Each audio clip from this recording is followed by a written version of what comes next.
We are live on YouTube, and whenever we want to begin, I'll take the slate down. Okay. Thanks, Sean. Thanks for bearing with us, Trevor. We're going to give it 5 minutes to make sure any latecomers can get on.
Hey, Erwin, I want to congratulate you for scaring Miss Lee out of consideration with a 2-month appointment. I didn't scare her out. Just so you know, we are live. Understood. Yeah. I'm being facetious, obviously. I see. And Mr. Champ, I don't know what the appropriate etiquette is here. I'll take Mr. Flashman's suggestion. I do have the rest and background up, but given the fact that I'm likely to be a candidate, I don't know if that's appropriate, but I'll accept the guidance from you and Mr. Flashman. John, I'm okay with you having the rest and background up. You're a sitting director. Fair enough.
Brittany, I'm showing 6:05. Why don't you roll? Okay, sounds good.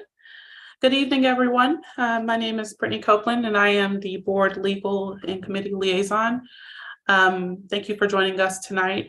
Tonight is the election information session, and we're just going to go over some general information about the election process, the roles and responsibilities of the Board of Directors, and then we'll take some questions towards the end of the session. I have with me in attendance Anthony Champ. He is our legal counsel. Larry Butler, our Chief Operating Officer. And should I run into any questions that may be a little bit more difficult for me to answer, they're here to assist me with that. So let's go ahead and jump right on in. Give me one moment. I'm going to share my screen here.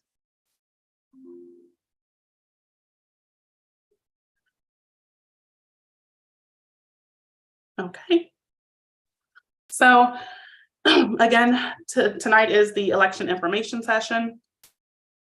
On tonight's agenda, we're going to go over some general introductions, which I've already done. I was anticipating having some of the elections committee here themselves to introduce themselves. Some of you may already be familiar with them. Some of you not so much, but you're more than welcome to attend any future elections committee meetings if you want to get to know more about the process. We're also going to go over board member duties and responsibilities, a general overview of the 2023 election materials and schedule, and where you can find information on our Reston website. And then we'll take some time towards the end for any questions that you may have. You are also able to email us those questions to electioncommittee@reston.org, which is helpful because as we answer those questions, we want to make that information available to all candidates. Okay, so jumping right in, the board of director seats. We have a 9-member board with 8 directors that are category A and C members. Those would be the homeowners and tenants. And then a category B for apartment owners for that 9th seat. These are 3-year staggered terms. As you may well know, we've got quite a few positions open for this year's election. 4 of the 8 directors each represent a district. Those districts are shown here on this map. I'll provide you with a much larger map at a later time so you can take a look and get a really in-depth view of all of the areas that that district encompasses. But generally it's Hunters Woods, Dogwood, Lake Ann, Tall Oaks, North Point, and South Lakes. So the other 4 directors are elected by the membership at large. Those are at large positions. Again, going into this, we have 5 seats that are open this year, which from what I hear is not typical. So we've got quite a lookout here at what's coming and how this may change our board in this election. So we have an at-large director for 1-year term, at-large for 2-year term, an at-large director for a 3-year term, the Hunter Dogwood district position for a 3-year term, and the apartment owners representative for a 3-year term. Candidates for the district seats must be residents of that district. So that's very important to note. So though we're not in the height of COVID, so to speak, there's still some general precautions that you might want to take into hand during your campaigning and while you're getting your signatures, and just being conscientious and respectful of your neighbors as you go through this process. Just make sure that you're following any established restrictions by the government, such as the governor's executive orders or any county health official orders. There's not really a mandate in place, so to speak, but you still want to be mindful as you're going through knocking on doors. Some people have health concerns. You want to just be careful that you're taking those things into consideration. We don't want to expose anyone. So very, very important to note. Going into the board of directors' duties and responsibilities, the RA board sets policy for an organization that has roughly 100+ full-time employees year-round. And during the seasonal time, we have about 300+ who come in for pools, camps, and those kind of things. So during the summer and spring months, it actually grows pretty exponentially there. With our seasonal employees. Unlike many nonprofit boards, the RA board is not required to raise money for RA. The annual assessment is RA's main source of revenue, and the association does have a separate 501(c) or C3 fundraising board, and that would be our Reston Friends of Reston for Community Projects. They do quite a few different projects. And that information can be found on the friendsofreston.org /projects website, just to name a few: tennis scholarships, water safety scholarships, Reston's Tree Fund, an Arbor Day celebration, and camp scholarships. Board duties and responsibilities. Some additional responsibilities as a whole, the board determines long-range missions and goals, establishes RA policy and procedures, hires and evaluates the CEO, monitors finances, approves budgets, and sets the assessment. They also approve the association programs and capital spending through the budget process. Additionally, they attend all board meetings, special events, and board retreats. Special events could be classified as any meet and greets, things of that nature. They prepare for the monthly board meetings so thoroughly. They're going through their board packages, they're reviewing information, they're reaching out to staff or the CEO actually, and following up on any items that they think are existing or maybe they need clarification on. They serve as committee members and liaisons and are chairs. They offer counsel, suggestions, and opinions. They assume leadership roles when they're called upon, and they keep the board and the CEO informed of community concerns. A lot of you, you talk with your neighbors, you hear about, so-and-so's, experience, and you want to take that information and bring it to the board so that they have a good understanding, and the CEO, so that they have a good understanding of what's going on around the community. Everything isn't done in a vacuum. We're all working together to make sure that we're informed and we're working to address any of those community concerns. Additionally, the board appoints officers to fill 4 positions. That's the president, vice president, secretary, and treasurer. The secretary and treasurer, while selected, they're not required to be directors. I'm aware that it may be in the past that they weren't, but in my experience, typically you'll see a treasurer or a secretary that is actually a board member. The board hires a person to serve as the CEO, who I believe we have here tonight.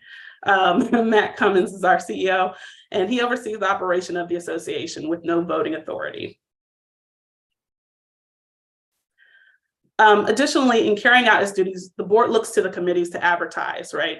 They advertise to aspects of the community, and they work with staff to execute whatever the board has directed. So just from what you can see here, the elections committee, obviously, they go through, they review all of that information. We review the candidates, advise them of what the process is to be on the board, in addition to, sorry, I'm getting people popping in here. In addition to a few other things. The board committees, board operations, board governance, fiscal, legal, IT committee, board advisory committees, all of these committees assist the board in carrying out their duties. So there's a lot of information located on the website, and we'll take a look at where you can find some general information as well. Meetings and time commitment. Tonight I have Secretary Flashman here. He's going to speak to some of the time commitment one may expect being on the board, and give a general overview of that information, as well as a little bit about some of the committees. Erwin? Yes, good evening. I frequently attend the elections committee meetings, and I have long before I became a board member. And so I know many of the members fairly well. And in the course of one of the meetings, they were talking about the time that a board member spends. And I said, well, I'll volunteer to talk about it if you like. And they said, sure. So they've given me 5 minutes or so to talk about it. And I have taken a look at what the estimate is given by RA, which is 20 to 30 hours a month. And I have broken it down so that you have some sense of where you'll be spending some of your time. And for a board meeting, you can expect to spend in the board meeting 3 to 4 hours. It was at one point that in the past that board meetings could run past midnight. That has not occurred under this present board. And generally, the board tries to complete its meetings in a 3-hour period from 6:30 to 9:30. It has run past that once, I think, during this board's term, and it ran until about 10 o'clock. And you can expect to spend 3 to 5 hours in preparation for that board meeting. Sometimes the board packets are quite long. I've seen them run as long as 250 pages. If you're a speed reader, perhaps you spend less time. You might want to take a look at some of the board packets and go through them to give yourself an idea of what it might take you to go through them and understand what is being discussed or proposed to be discussed, and what kinds of time you would have to spend in thinking about what the meaning of those packets are and where you might stand on those issues that would be presented as part of the packets. You will have be assigned to various committees, either as a liaison or as a member of the committee. And there are 10 committees. Some of them are assigned because of the position you might hold on as an officer. So I'll run through those just to give you a sense of what they are. The Board Operations Committee generally sets the agenda for the board meeting and determines whether matters that are brought before it for consideration are mature enough to go before the board. That is composed of 4 members. The president and the treasurer are mandatory members of that committee, and then there are 2 other members of the board who are members of that committee. The Board Governance Committee has 4 members. 2 are mandatory, the vice president and the secretary, and then there are 2 other members. The Covenants Committee has 1 liaison. The liaison is a member who simply sits on the committee, observes what is going on, may make a comment or 2, but generally is an observer and not someone who actively engages in the committee's work. That is, the committee's work is the committee's work. It is not so much the function of the liaison to undertake the work. The Legal Committee is composed of 4 members, and the president chairs that committee. And that committee decides or recommends to the board whether matters should be that are undertaken by covenants and come to the legal committee because the issues have not been satisfied, ought to have some further action undertaken by the board, which may include filing suit. The Design Review Board, of course, is a rather well-known entity in Reston. It is independent of the board of directors once the people are named. There is no recourse to the board of directors from decisions of the DRB. But there are 2 liaisons who are appointed, and the reason for that is there are 3 panels. Those panels meet once a month, and then the full Design Review Board meets once a month. And so if you're assigned as a liaison, you may end up attending 2 meetings a month. The Fiscal Committee has the treasurer who attends and also a liaison, and they meet once a month, as most of the committees do. The Parks and Recreation Advisory Committee has 1 liaison, and they deal with issues about looking at what the needs are for parks and recreation. The needs may be additions or repair or refurbishment, and understanding what other kinds of things may be necessary with regard to those facilities. The Environmental Advisory Committee has a broad mandate to take a look at matters environmental. It has produced a report on the status of the environment over the last several years and a report card. It has also done an assessment of climate change and its potential impact on Reston. It's a very active committee, and it has 1 liaison. Multimodal Transportation Advisory Committee works on issues related to transportation, which include bicycles, pedestrians, automobiles, and other modes of public transportation. And it has 1 liaison as well. It is possible, and it has happened in the past, that more than one liaison may be assigned to a particular committee. And so it is possible that an individual member could be a member of 3 committees. That being the case, so you can figure if you're a member of 3 committees and you attend 3 meetings a month, of those, one for each committee, then you're looking at 6 to 9 hours of attendance and another 5 to 6 hours for preparation. And then there's miscellaneous matters. If you are interested in a particular issue and you want to bring it up before the Board Operations Committee for consideration by the board, well, that's going to require your preparation of things, talking to other members individually about it, talking to members on the Board Operations Committee, developing a presentation and that kind of thing. So that takes some time. And it really depends on how interested you are in pushing forward some particular issue. Then there are times when you will be, all of us, that is, all of the board members are required to spend some fair amount of time in thinking about budget matters and moving that forward as a matter of course. And that starts really in June and hopefully is completed by November, so that it finishes up with a final budget and an assessment. And this coming year, we will be looking at a 2-year budget as part of the 2-year budget cycle. So we plan both years, and then the second year is looked at and revisited at the beginning of the second year. So that any changes that may be necessary based on new information can be integrated into that second year budget. So I think that I have covered what kind of time you may expect to spend. It may vary, of course, depending on how deeply you want to take a look at the board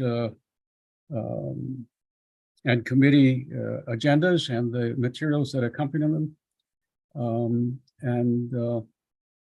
It really depends on how much you want to dedicate to the association. There is, of course, a minimum amount of time that you would be expected to dedicate in order to comply with your obligations to come prepared to a meeting. So I guess that's about it. Thank you. Thank you, Erwin. I'll go ahead and share my screen here. So just to tag on to the end of that, the regular board monthly meetings are traditionally held on the 4th Thursday of every month at 6:30 p.m. There will be instances when that does change, like especially around like the holidays. Sometimes those meetings are bumped up to adjust there. And all meetings are live streamed via YouTube, and recordings are available for members to view thereafter. So this meeting, even though it's not a board meeting, we do live stream the information session so that people who may not have been able to attend can go back and review that information later. Okay. Moving on to important dates. Just here is a small snapshot of the some important dates for our election schedule.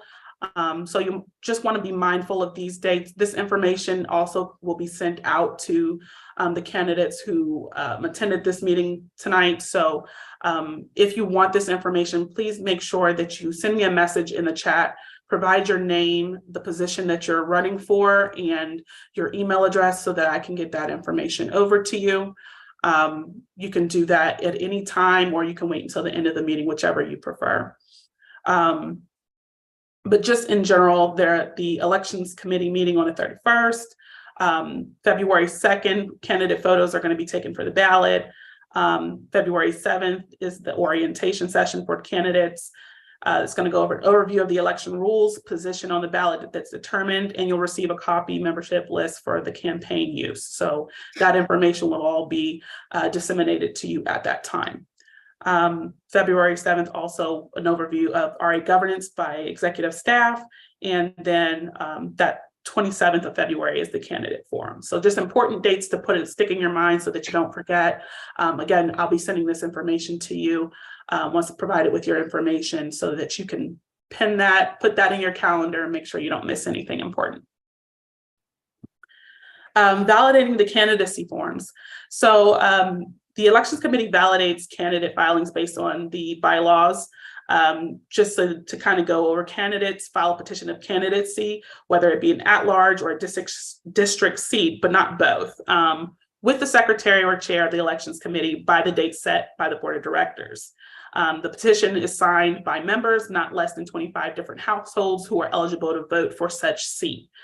This is important because you want to make sure, it does say a minimum of 25. It's strongly advised that you get more than 25, just because there may be, maybe we're not able to decipher someone's signature or their information that they wrote down, or, maybe there's an issue and they're not an RA resident. And so we want to make sure that we're able to verify and validate those signatures. So try to get more than that base 25, just in case we have some that fall off. The statement of candidacy.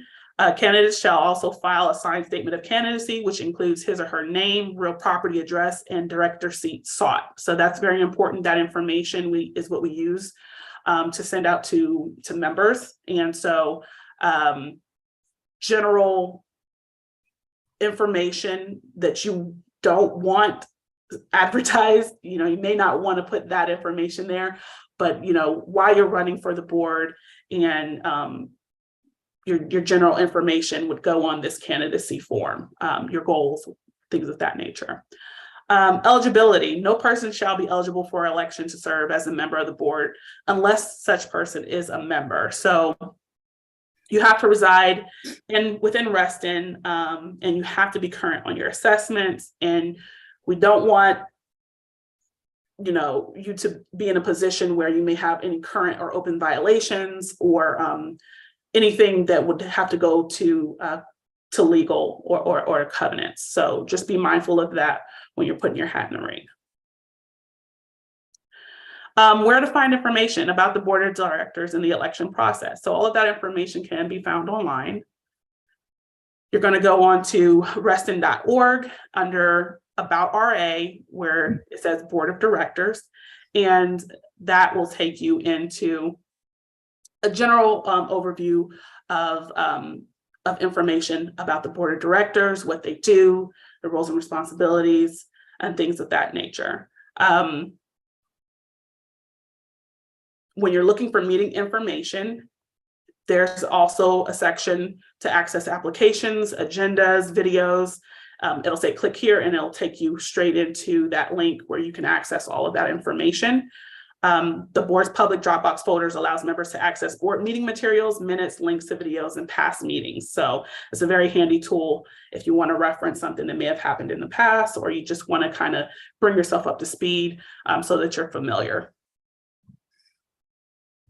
And then under board election is where you can go to access your candidacy forms, important 2023 election documents can also be found there. So we'll drop those applications or forms, anything that you need access to will be located in that folder. In addition to management and finance, you can access this folder for previous budget reports and financial statements.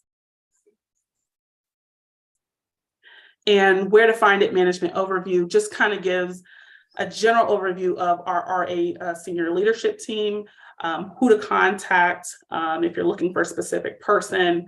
It gives each department director's name, or if you're not certain, you can always call the main number at 703-435-6530, or you can send an email.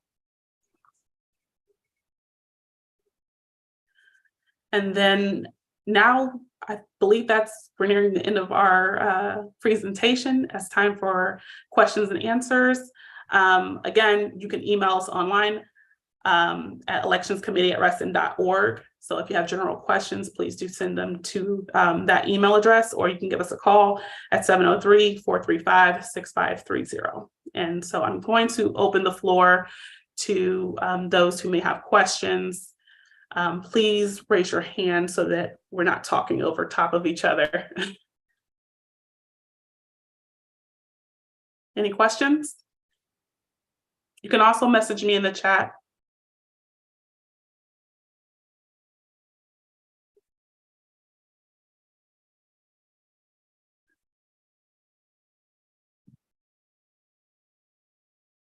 Apparently, we did a fine job. No, we had. Oh, I see one question here. Let's see. 1 second. Could you state your name in the chat, please?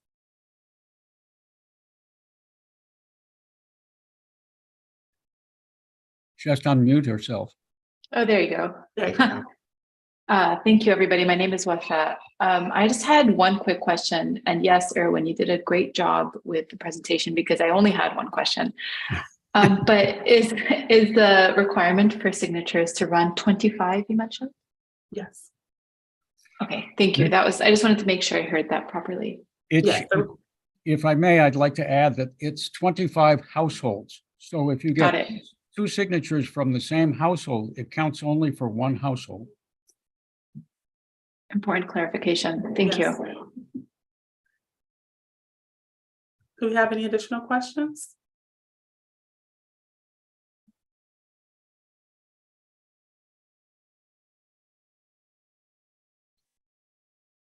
Thank you, Trevor.